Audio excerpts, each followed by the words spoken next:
Halo, salam, salam, shalom. Teman-teman, selamat hari Jumat lagi ya. Kita ketemu lagi. Ini project ini adalah hasil saya belajar lagi tentang hukum kasih Allah. Bagaimana hukum kasih Allah itu prakteknya dalam kehidupan jemaat yang ada di perjanjian baru masuk pada kita. Jadi ada kehidupan perjanjian baru itu yang orang-orang Israel murni sama orang-orang Gentiles yang percaya menerima Tuhan Yesus dan diselamatkan. Dan untuk topik hari ini kita akan ngebahas juga tambahannya aplikatif hukum Taurat itu yang ada di Israel itu untuk aplikatif grup 11 sampai grup 20 nih ya.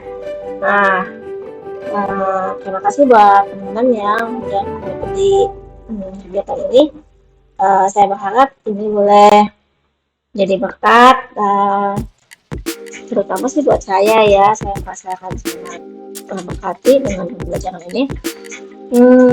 Juga buat teman-teman jadi buat tambah informasi, wawasan. Terus kalau ada teman-teman punya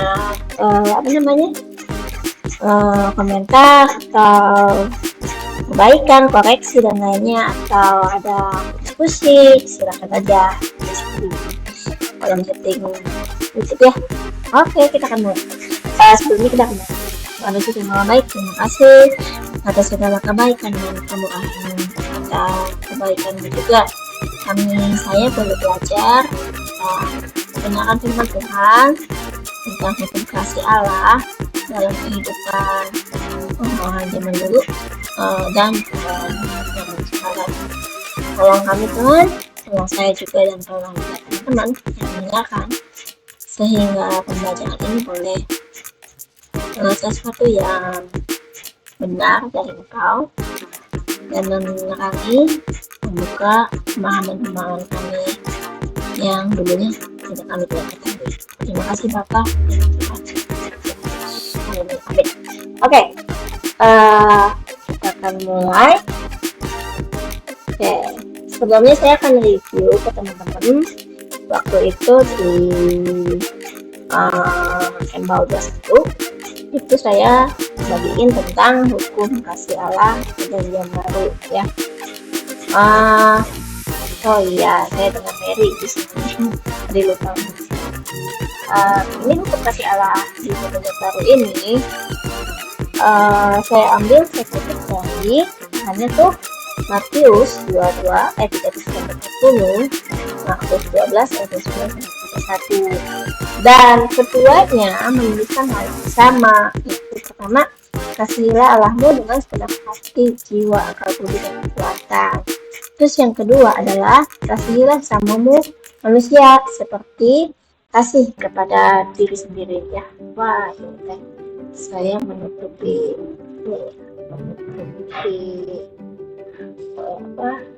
tulisan. Oke. Nah, seperti ini. Dan di Matius 22:40 ada penegasan bahwa atas kedua hukum ini tergantung seluruh hukum Taurat dan kitab para nabi. Nah, waduh, ini seperti depan lagi ya. Dulu. Oke. Nah, jadi tadi kita belajar tentang dua hukum yang utama ya, yang Matius dan gimana itu ya. Nah, kasihlah Allah dengan segenap hati, segenap budi segenap semuanya hati, pikiran, akal budi, kehendak, kekuatan ya. Terus kemudian mengasihi manusia seperti dirimu sendiri. Nah, dari dua itu tergantung katanya di Matius ayat 40 itu ayat 40 hukum Taurat dan kitab-kitab para nabi. Nah, kalau kita cari lagi itu hukum Taurat pada mulanya itu Allah hanya menurunkan 10 perintah kepada Musa yang ditulisin pada log batu. Kemudian Musa ngasih log batu itu ke orang-orang Israel, bangsanya. Lalu dari 10 perintah itu sama imam-imam bertugas sampai sekarang berkembang. Jadi didefinisiin lagi tentang 10 perintah itu menjadi 613 mitzvot. Nah, itu oleh Bapak Rabbi Sule ya, abad 3. Terus kemudian dari 613 itu dikelompokin lagi, ada yang positif, perintah yang positif boleh ini harus dilakukan, terus perintah yang negatif ini tidak boleh dilakukan, itu oleh Bapak Rabbi Maimonides. Nah, itu sumbernya ada di website ini ya, tinggal teman-teman bisa lihat sendiri. Nah, dari 10 perintah itu yang kita tahu, dari 10 perintah Allah, nah kalau kita tulis tentang tadi kan awalnya ada dua hukum kasih yang utama, itu kasihilah langsung dengan segenap hati, jiwa, akal, budi, dan kekuatan. Nah itu teh penjabarannya persis sama ya, ada di 10 perintah Allah di perintah 1 sampai dengan ke-4 ya. Jangan ada pada Allah lain, terus tidak boleh membuat patung yang disembah, tidak menyebut nama Tuhan Allahmu dengan sembarangan. Misalnya buat bersumpah pakai nama Tuhan boleh ya. Terus atau menggunakan tubuh kita, kepala kita nggak boleh. Terus nomor 4, ingatlah dan kuduskanlah hari Sabat. Nah, 4 hal ini sangat jelas menggambarkan, mendefinisikan tentang bagaimana kita harus mengasihi Allah dengan segenap hati kita, dengan jiwa kita, dengan akal budi dan kekuatan kita. Nah, yang berikutnya tentang mengasihi sesama manusia. Nah, itu di hukum 10 perintah Allah dari nomor 5 sampai nomor 10. Nah, dan nomor 5 ini ada, menurut saya ada ambigu, ya bisa sama manusia atau dia ada di kotak yang teraksiran yang bertindihan yang ada di perintah pertama. Karena mengapa demikian? Lagi bilang yang nomor 5 itu kan, hormatilah ayahmu dan ibumu. Nah, hormati ayahmu dan ibumu. Kalau bilang ayahmu dan ibumu selama manusia, iya, tapi levelannya saya anak, dia orang tua kita, jadi dia di atas kita. Tapi walaupun ayah dan ibu kita di atas kita, ada yang lebih tinggi lagi Allah kita ya. Nah, jadi saya bilang hormati ayah dan ibumu termasuk ada di bagian akhir antara hukum kasih yang ke-1 dan hukum kasih 2. Terus yang murni masuk ke hukum kasih yang kedua itu ada di nomor 6 sampai dengan 10. Jangan membunuh. Nah, bukan dibilang seperti kita membunuh manusia, jelas. Itu sekarang itu udah berkembang sampai kepada membenci juga nggak boleh, untuk bunuh nggak boleh. Terus jangan berzina. Nah, ini juga nomor 7 udah berkembang ya. Berkembangnya kalau dulu berzina itu harus kategori fisik, sekarang itu udah sampai baru sampai di pikiran dan baru keinginan, itu udah zina. Mencuri ini juga sama, mencuri keinginan, misalnya mencuri kita gunakan pen gitu ya, jadi aku akuin keinginan sesuatu yang albar mencuri keinginan juga masuk terus saya jadi nggak boleh. Kemudian ke-9, jangan mengucapkan saksi dusta. Jadi nggak boleh bohong. Soalnya ini sangat kontras kelihatan ketika kita buat yang menjaga keluarga. Mungkin ada anggota keluarga kita yang kita kasih, mungkin atau teman kita pengen nolong dia, terus kita mungkin tidak mau mau membela dia, tapi kalau membela dia masuknya ke saksi dusta. Nah itu juga nggak boleh, di hukum ke-9 ya, itu dibilang. Kemudian yang 10, jangan mengunjungi rumah sesamamu, ya fisik ya, rumah itu kan rumah fisik, tanah orang, rumah orang, keluarga, istrinya, anak itu mengunjungi rumah sesamamu atau binatang-binatang ternaknya juga. Oke, nah jadi dari penjabaran tadi, dari 2 hukum kasih Allah itu dalam digantung 10 perintah Allah dan 3 perintah Nabi, perjanjian lama. Nah di perjanjian baru, di hukum kasih Allah itu ada lebih dijelasin lagi di aplikasi Matius pasal 4 dan pasal 5. Kenapa kita bisa lihat yang pertama di Matius 4 ayat 4 ini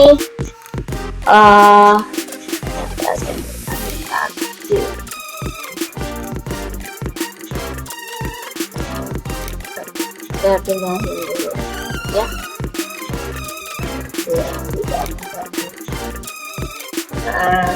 Oke, yang pertama dibilang manusia itu hidup dari setiap firman yang keluar dari mulut Allah.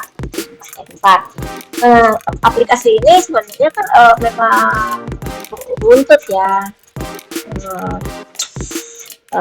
termasuk maksudnya masih sesuai sama yang sebelumnya. Allah waktu menciptakan manusia, segala sesuatu pakai apa? Firman kan. Nah dengan demikian manusia untuk bisa hidup di tempat ciptaan Allah ya itu harus hidup dari firman. Nah firman itu adalah perintah menurut Allah.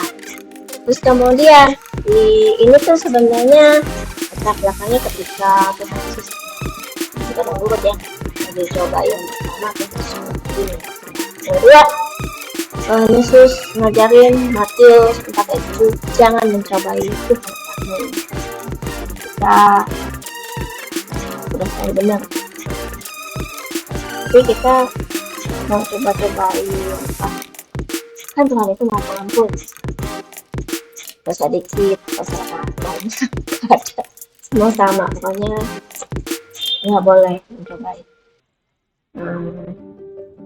Semuanya itu apa sih satuannya pasti dan lengkap, jadi masih coba-cobain deh gitu ya, daripada jadi dosa semuanya. Nah nomor 3 di Matius 4 ayat 10 ini juga masih waktu Tuhan Yesus mengajarkan yang pertama ketika dia dicobai di padang gurun.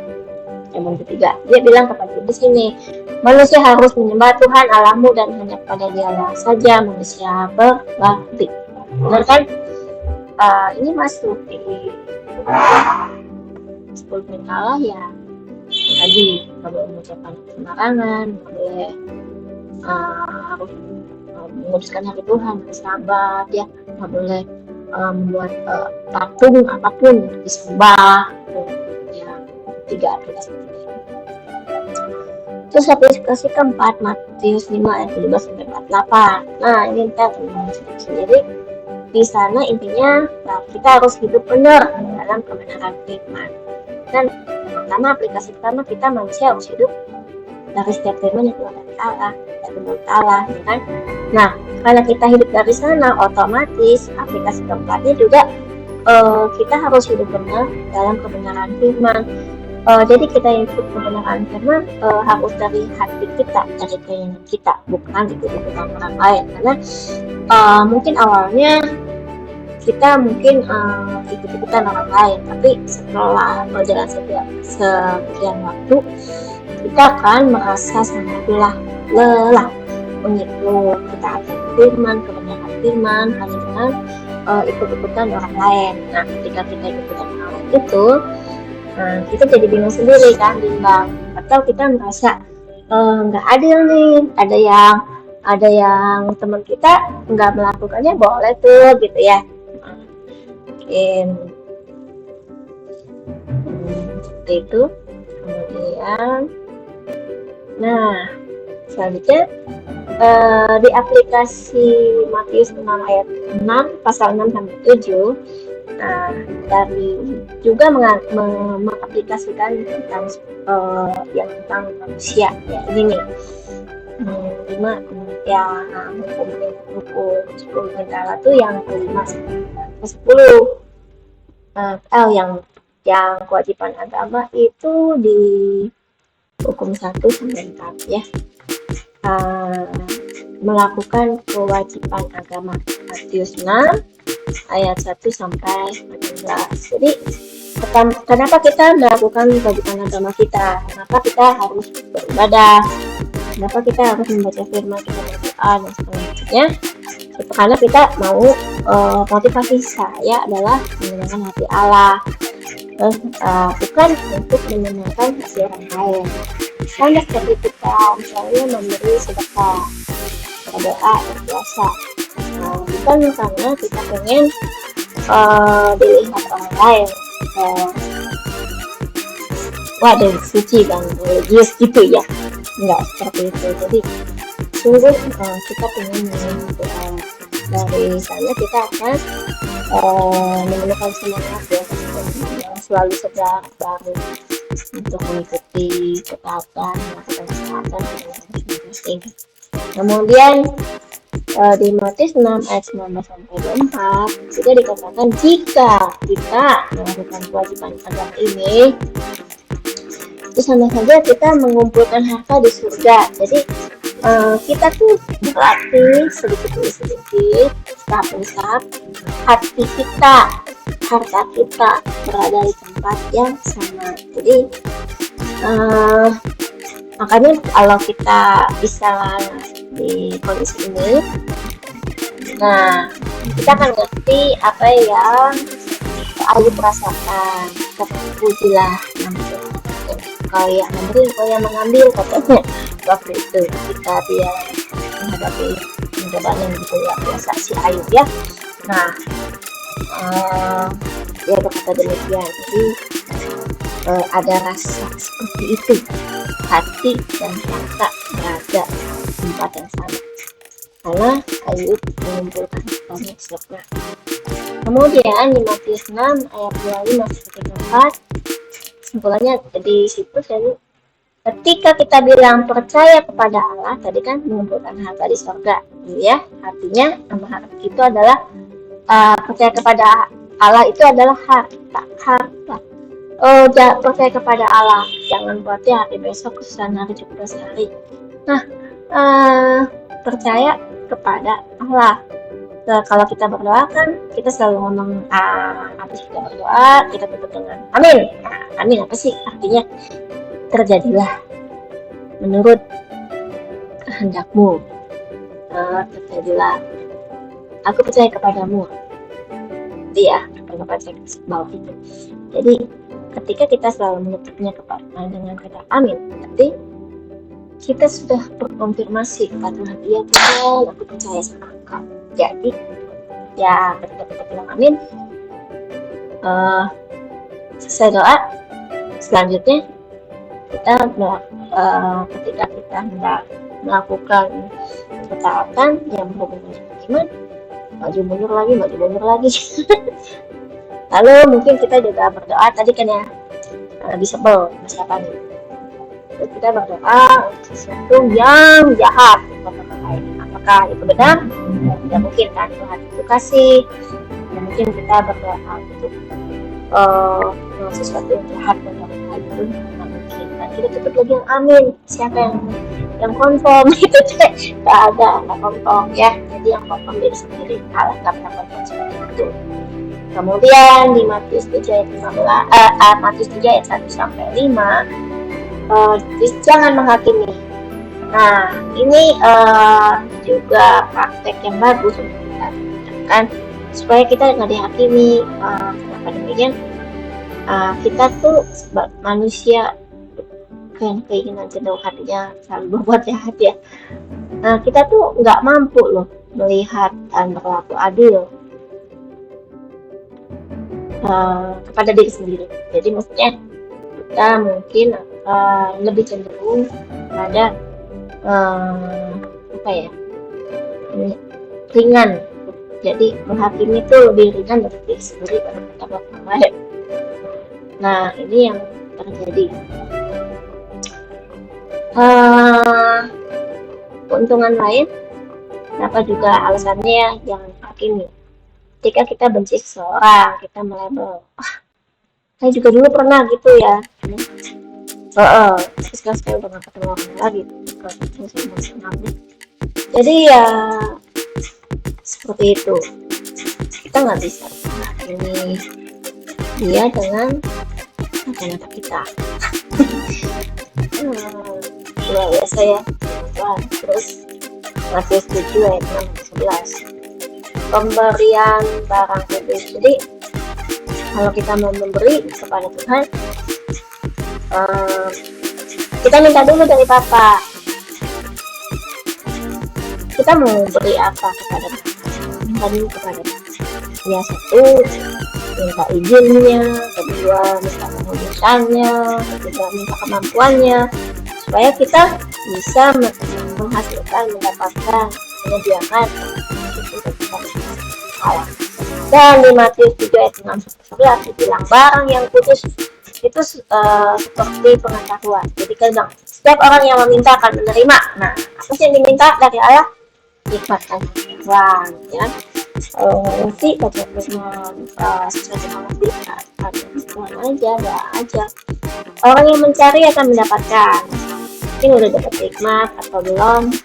Kita nggak ini kayak seperti kita belajar hari ini. Ini bahan ini cukup banyak dan saya juga mulai mencari di mana-mana Google searching untuk banyak hal sehingga saya baru berani membagikan kepada teman-teman hari ini.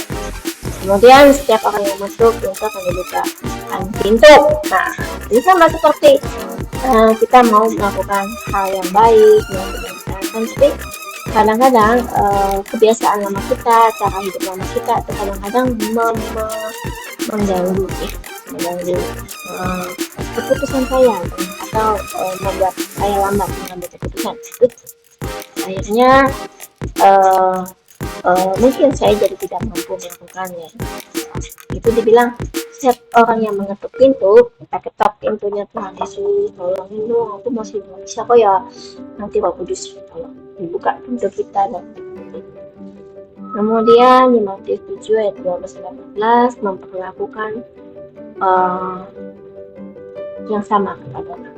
Jadi tidak membuat perbedaan.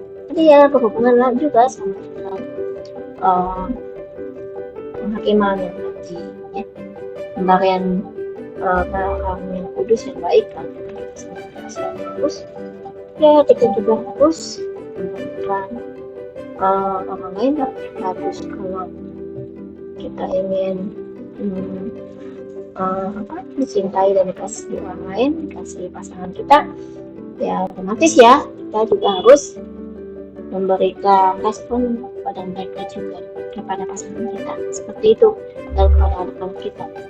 Ya kadang-kadang mungkin kita dibenci juga sama orang kita, tapi ya ampuni aja. Nah kita kan tadi seperti setiap orang yang meminta akan menerima, yang mencari akan mendapatkan, kan, yang menutup pintu akan mendapatkan. Jadi ketika kita melakukan ketaatan firman atau ketaatan firman, betul-betul kita harus melakukan Kemudian di Matius 7 ayat 15-29, waspada terhadap nabi-nabi palsu. Nah, makanya kita harus terus belajar, baca firman, doa. Ya harus melekat ya, kayak kita di Matius juga ajarkan melekat di kepala kita. Nah, seperti itu. Nah, mungkin kalau kita tidak melekat pada firman, ketika ada orang lain yang kita dengar membahas sama-sama, mungkin kita akan menjadi ragu sendiri, ini yang benar ya gitu, atau kita mungkin menghadapi satu kesalahan berat gitu. Oke. Nah, ini adalah bonus yang saya bilang tadi. Saya mau bagi sama teman-teman. Ini lanjutan dari yang lalu. Ini di kelompok 11 sampai 20 ya. Nah, ini bahannya saya ambil dari sini.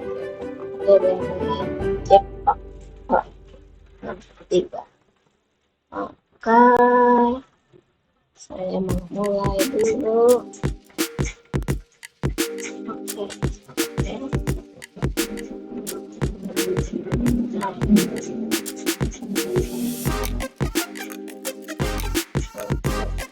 Ya, pertama kita akan mulai dari makanan ya. Ini yang kelompok pertama tentang makanan. Nah, ini saya taruh lagi tulis cuplikannya dari Kisah Para Rasul 15 19 20. Jadi ini peraturan yang diberikan para tua-tua hasil dari itu buat Yesus, tapi menerima Yesus. Nah, mereka disebut Yesus ya. Nah, dibilang, tetapi apa yang kami tulis mereka, bahwa mereka sebenarnya harus di abstain, tidak ada, bebas dari polusi atau kotoran atau pencemaran bahaya, itu nggak boleh. Dari fornication, itu dari seks, adultery, itu pencabulan nggak boleh. Kemudian dari sesuatu yang tidak kudus, itu struggle, kalau kita makan daging boleh, tapi dimakannya itu nggak boleh kita cek, disiksa, terus kita makan. Terus dari darah jadi dari hal di sana, ini menegaskan waktu itu di MOD 1 kalau nggak salah ya, yang tentang di Gentiles itu ada dispensasi tentang sunat. Jadi yang cowok-cowok nggak usah sunat kan. Nah, terus untuk makanan ini saya ketemu juga di Perjanjian Baru di Roma 14 ayat 15-3. Ini ditambahin definisinya ya, sesuatu yang makanan yang tidak boleh. Misalnya kita tuh tidak makan sesuatu yang menyakiti hati saudara kita. Kayak apa aja, misalnya seperti ya kayak daging, kayak kita lagi suka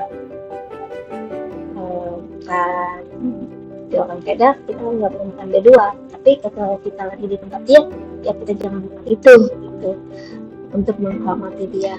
Kemudian tidak menyakiti hati saudaramu, kalau itu makanan dia ya, kita ambil, kita diam-diam kita ambil makanan, maksud menyakiti. Jadi bukan jenis makanannya, bukan. Jadi tentang menyakiti hati saudara kita nggak boleh. Jangan makan itu, lebih baik nggak usah dimakan. Kemudian tidak makan sesuatu yang merusak pekerjaan Allah. Misalnya apa ini? Misalnya mungkin kalau kita yang di ruang ini kan ada kita doa, ada meja doa gitu ya, ada makan. Nah, mungkin kita tidak makan itu supaya tidak bisa pekerjaan. Tapi gimana kalau kamu? Ya, selama itu tidak merusak pekerjaan alam, boleh. Ya, maksudnya merusak pekerjaan alam gini. Pas kita makan, orang lain yang lihat kita Kristen, wah, dia makan makanan dari dewa, mau dapat berkat kali dari dewa lah. Kok tidak kan?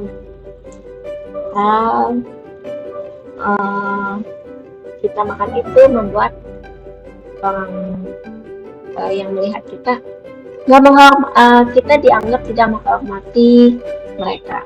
Jadi itu termasuk menyakiti hati. Itu sesuatu yang merusak pekerjaan Allah. Maksudnya kita kan menjadi berkat terangnya Tuhan. Jadi nggak bisa juga.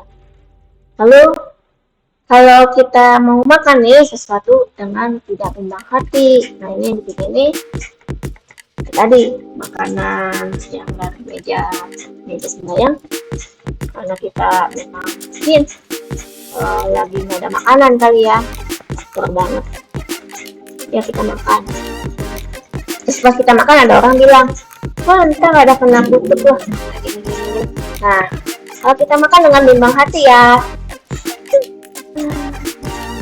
berbuat dosa ya. Kalau kita gak bimbang hati ya kita pakai makan ya makan aja. Kan segala sesuatu kita udah doakan sebelum makan, dikuduskan di dalam Yesus gitu ya. Tapi jangan ini bolak-balik lagi, misalnya makan darah boleh nggak? Yang udah tuh ini udah pasti darah, mau darah dimakan dengan hati yang cocok karena kesukaan juga nggak boleh, atau makan sesuatu dari hewan yang kita matiin siksa juga nggak boleh. Jadi ini udah jelas banget ya, jangan dibolak-balik gitu. Jadi tentang makan sesuatu yang tidak. Kemudian di 1 Korintus 8 ayat 13, jangan makan sesuatu yang menjadi batu sandungan. Nah tadi ya, batu sandungan nggak boleh. Tadi soal aku orang Kristen makan itu bukan dari meja ya, kalau mau dapat berkat dari dewa kan ya. Jadi daripada begitu sama makan ya. Oke, kemudian kita akan masuk ke aplikasi iya tadi yang sebelah tadi yang kita tadi itu munculnya di Discord 143 jadi tadi tentang makanan saya bahas dari perjanjian baru, dan ini dari Discord yang memiliki perjanjian yang lama tambahan dari kita akan lebih di PR. Jadi kita masih atur tentang ini. Hewan ternak, ikan, burung, belalang harus diberi tanda dapat dimakan sama tanda yang tidak putus. Nah kalau dikumpulkan kan jadi nggak ada selesai. Ini 156 juga sama. Ulat yang ada di buah, binatang aneh, kelelawar, nggak dibilang juga kan di perjanjian baru. Selama itu nggak dimakan, cacing tanah kan sekarang juga buat obat ya, buat obat apa namanya tipes ya, panas kayak gitu. Terus binatang-binatang yang ada di air ya, cumi, kepiting, kan masih ada kodok ya, terus serangga bersayap, ada yang makan di Thailand apa coba misalnya, apalagi belalang misalnya. Tapi di perjanjian baru Yohanes suka makan belalang ya. Terus daging binatang buas yang terbunuh atau itu sendiri. Nah ini juga di perjanjian baru sih nggak diatur, mereka diatur. Kemudian nih 150 sampai 60 ini tadi cara membunuh. Ini sesuai di para rasul tadi, perjanjian baru juga masih diatur. Kemudian di Mazmur 161 ini pengaturan tentang induk dan ternak burung. So katanya dagingnya mamanya susu, ada anak yang susu boleh digabung. Tapi kalau dibeli nomor nggak ada aja. Terus tapi yang penting tadi darah boleh. Terus yang masih satu. Terus misfot 162 dari tadi ya. Lemak nggak dimakan gitu. Kalau zaman sekarang kita malah makan seperti Betawi ya, uratnya enak. Cuman sebenarnya kalau dari segi kesehatan peraturan ini benar juga ya, sehingga kita nggak kolesterol gitu ya. Mungkin kita bisa pertimbangkan tidak makan buat kesehatan kita. Kemudian misal 100% tidak makan darah, ini masih sampai sekarang juga masih. Lalu 109 tidak makan hapus atau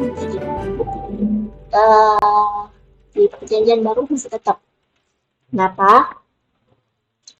Kalau kita nggak bisa bukan lama pertama kali ini kita nggak ada pengendalian diri, dan mungkin juga kita akan menjadi budak orang lain karena kita salah pada bagian yang bisa dikendalikan orang lain, dan kaku sama kita, atau kita sering mabuk. Coba ini kalau orang mabuk ini nggak sadar ya, disuruh ngapain juga. Makanya di spot bagaimana ada biasa kita menemukan ada hal yang masih kita kerjakan sampai di pekerjaan itu masih berlaku. Dapat lagi yang baru. Kemudian tentang praktek bisnis yang kelas ini sampai sekarang masih ya berlaku ya kan. Misalnya nggak boleh curang kalau kita menjual atau membeli. Misalnya dapat kita belanja di supermarket kasih kembalian kebanyakan kan sih ngaku ada di kebanyakan nih kayaknya gitu ya. Nah terus tuh tidak memberikan pinjaman berbunga bagi Israel. Hal ini kan berlaku di kita. Malah di perjanjian baru tidak boleh hidup dari hasil laba, benar ya? Ya kan? Itu tidak meminjam. Kenapa? Sih, ini kalau minjem dulu gimana ya? Minjem atau pinjam tidak menunggu.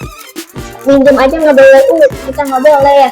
Jadi kan kita nanti keikutan dengan ya bagaimana yang nggak bisa kita selesaikan. Misalnya ini jadi bagian juga. Terus kita tidak menjadi bagian dari transaksi penunjukan kayak calonnya ya. Kemudian baru nggak diatur juga, jadi saya pikir ini masih berlaku. Tapi kan bank kan sebagai apa ya sebagai istilahnya agent jadinya ya, dan dia mendapatkan dana dari saving nasabah, kemudian uangnya dilontarkan lagi ke orang-orang yang meminjam.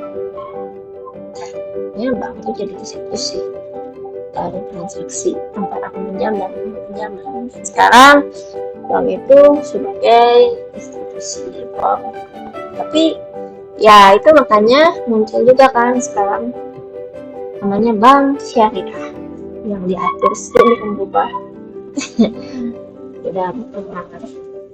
tidak meminjam dari orang miskin, ya udah pasti kan, maka minjamnya sama orang miskin tuh. Nah, tidak meminta orang miskin membayar kembali hutang yang dapat dibayarnya. Iya juga, kenapa nggak bisa bayar kumaha ya, mau dimintain pakai apa gitu. Jadinya nanti ya tadi membunuh, membuat orang lain sulit ya.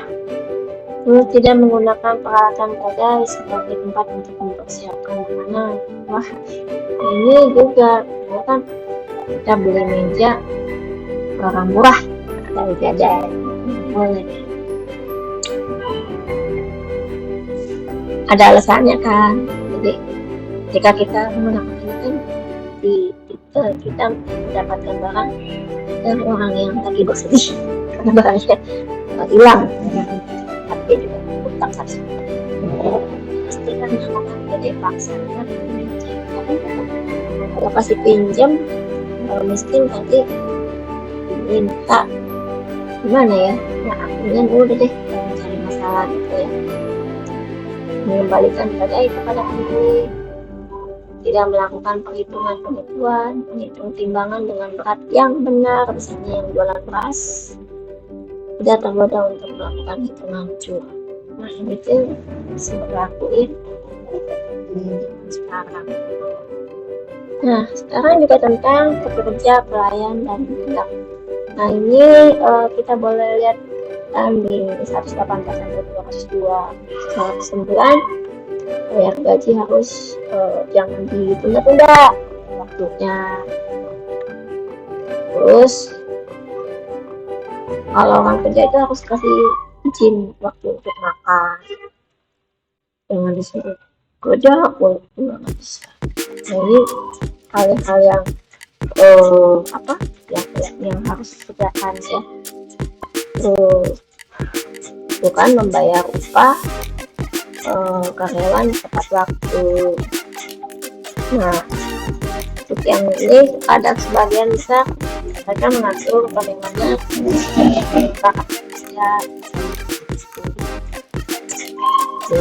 di bisnis bisnis agrikultura ya, mereka itu petani ladang ya, dibilang ini kalau misalnya lagi mutin itu hasil buah gitu. Nah itu orang yang bekerja yang digaji jangan makan misalnya metikin atau sambil dia metikin dia makan aduh jangan kayak gitu katanya ya. Nah ini ada nih yang 187 tuh, kemudian tidak menjual budak Ibrani sebagai budak orang Ibrani yang miskin nggak boleh dijual. Kalau sekarang kalau orang miskin kita jual dia buat hutang dia nggak boleh juga ya. Nah terus di sana juga ada di zaman dulu ya ada beli budak, kemudian pada waktu Yobel yang ketiga mereka harus dilepaskan atau mungkin mereka sama orang bosnya suka dimajukannya yang pemiliknya sama budak perempuan dikawinin, itu harus diiniin posisinya haknya seperti layaknya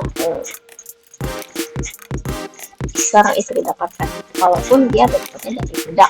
Nah itu yang diajarkan zaman dulu, tapi kalau di zaman PB nggak ada kan. Kalau menikah harus apa yang bersatukan Allah tidak boleh dicatatkan manusia, harus setia, jadi cuma satu, nggak boleh banyak sih, banyak ya budak anak. Sekarang juga nggak ada budakan nih zaman sekarang ya. Nah terus nggak boleh dipukul orang kerja. Kemudian tentang sumpah 14. Nah ini sekarang mereka harus di Imamat 23 ayat 24 kita lihat apa sih Imamat 23 Ulangan 23 ayat 4.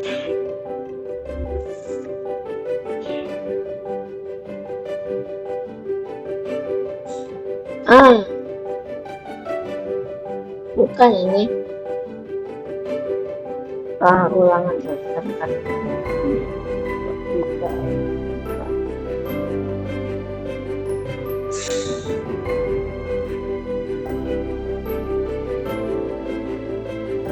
Berarti benar ini Ulangan ya Ulangan 23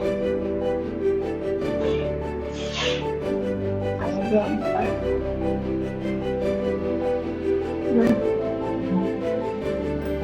Apabila engkau melalui kebun anggur sesamamu, engkau boleh makan buah anggur sepuasmu, tapi nggak boleh kau makan banget dalam bungkusan. Ya. Misalnya kita lagi main ke teman kita yang punya kebun anggur, terus ambil lewat, boleh makan, cuman jangan bawa kantong plastik.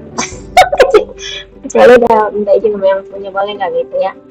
Terus ini keluaran buah.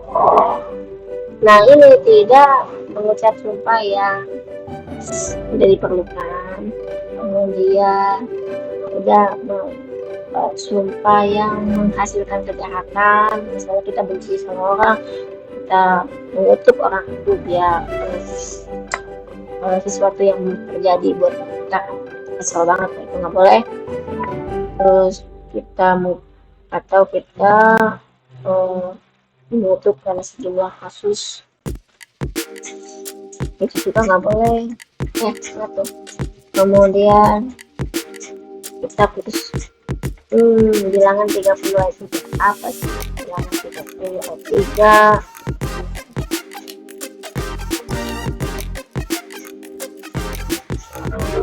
Nah, ini tentang bermasak ya, tentang bermasak harus nggak boleh dipatahkan, boleh harus dipenuhi.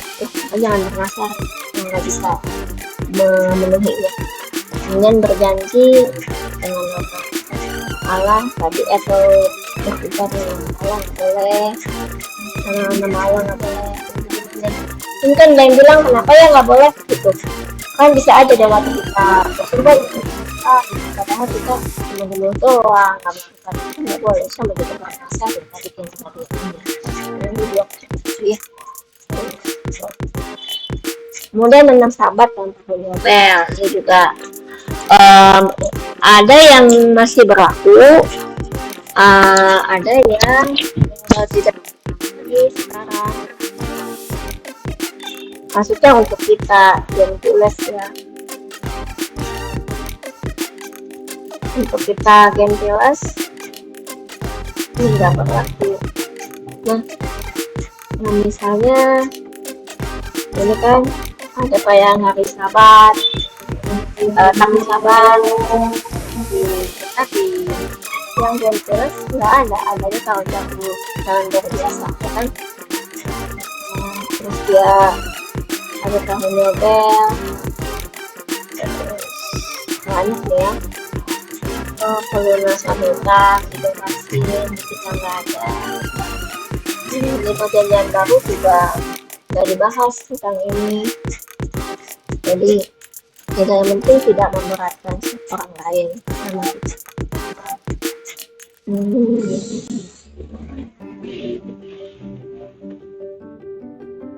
Oke. Kemudian pengadilan dan prosedurnya ini setiap seorang yang dibilang salah harus dapat dibuktikan dulu, buktinya itu harus dari mana, kita mendapatkan buktinya dari mana.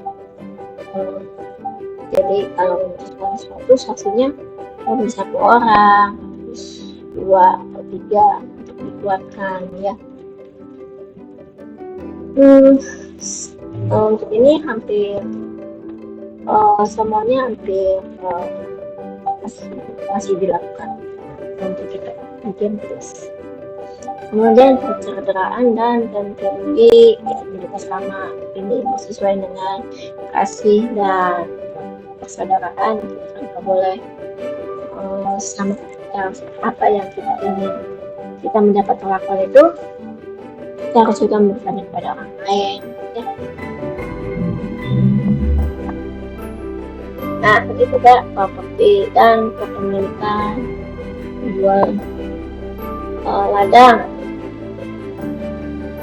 perpetuity, terus 25 apa ini 25 3 Nah, ini bukan mereka ya. Tanahku jangan dijual mutlak karena akulah pemilik itu. Jadi tanah dijual hak milik mutlak, boleh dibawa lagi. Itu bisa milik. Sedangkan karena kita juga tapi kita menggunakan tanah kita, tapi cuma jual ketika kita lagi pemilik tanah, ya tempatnya kita harus memberikan hak menebus tanah. Oh, ini buat hubungan dengan hutang atau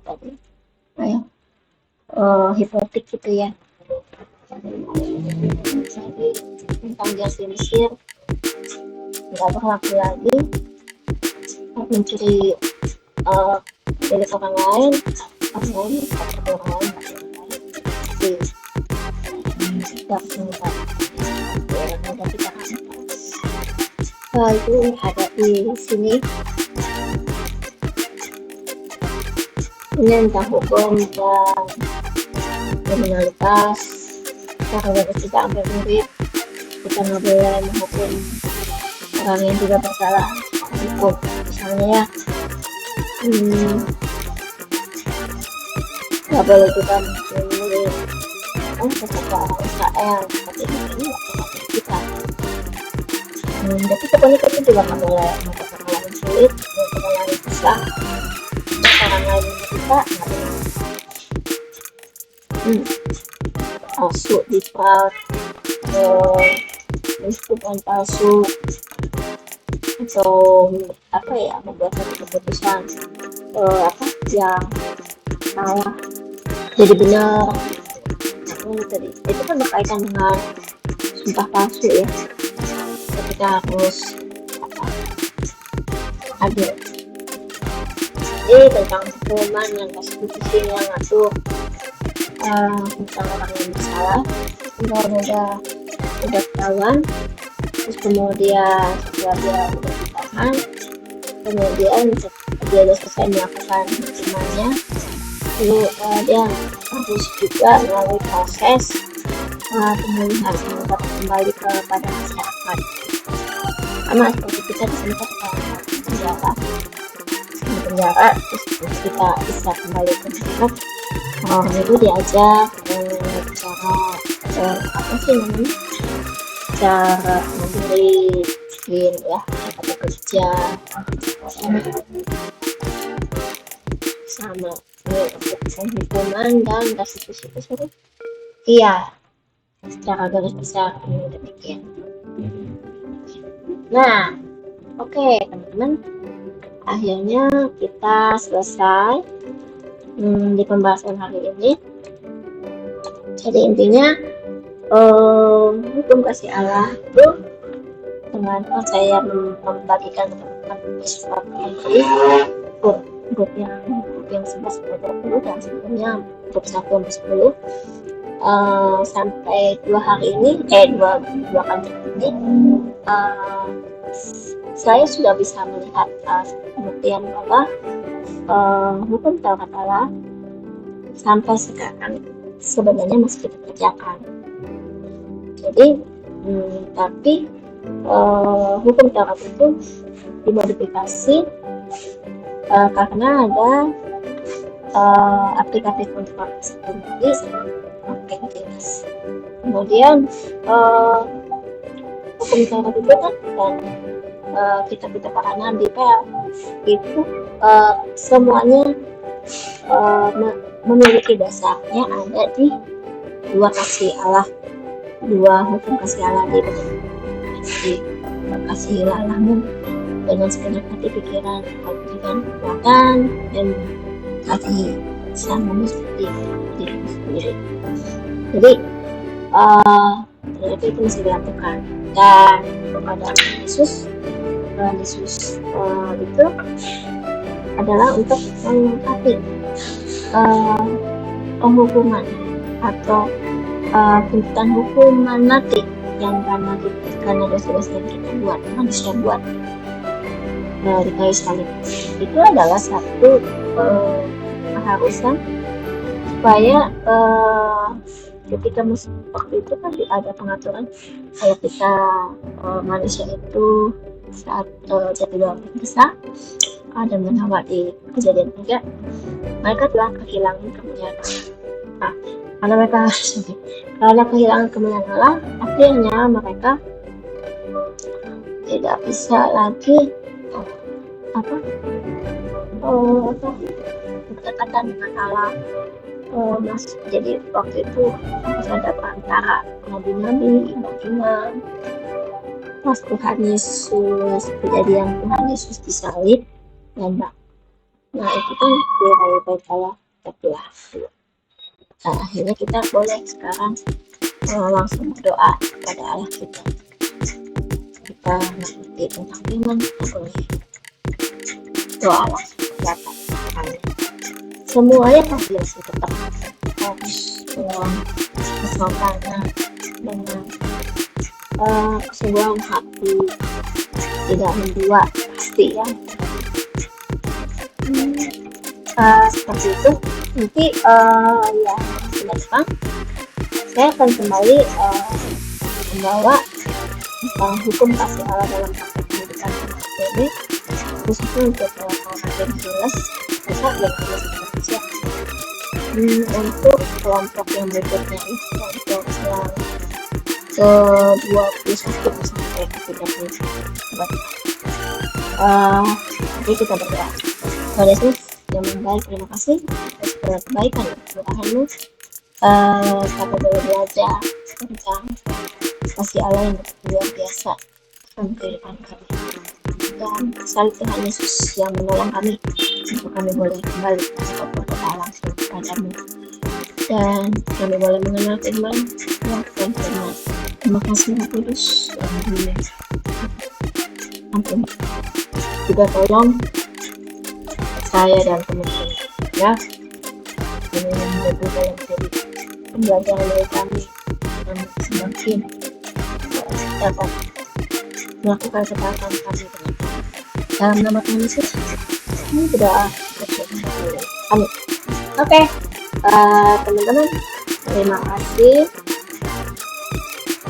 buat kegiatan kita hari ini. Terima kasih ya, sampai ketemu. Salam, bye.